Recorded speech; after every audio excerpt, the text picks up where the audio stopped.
ensuite, on a évidemment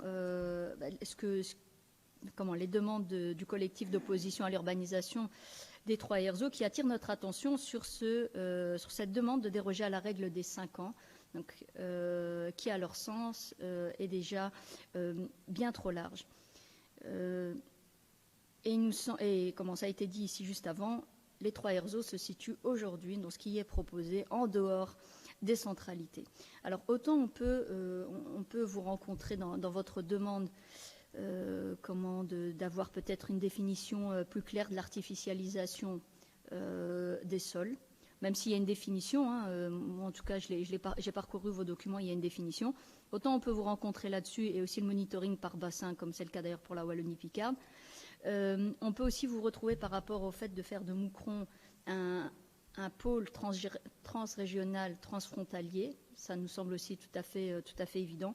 Autant on ne peut pas être d'accord avec vous sur cette demande de dérogation de passer de 5 ans à 10 ans pour l'application de ce schéma, en nous disant finalement on a déjà fait le travail et on a bien fait, et c'est écrit d'ailleurs textuellement, on va pénaliser les bons élèves que nous avons été.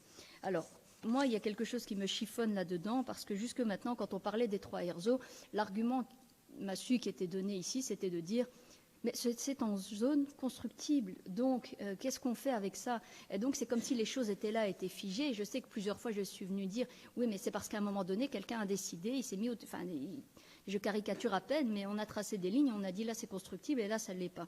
Et donc aujourd'hui qu'on a la possibilité de se retrancher derrière cette possibilité en disant ce n'est pas une zone constructible, vous voulez faire tout le contraire. Donc on va artificialiser davantage les sols.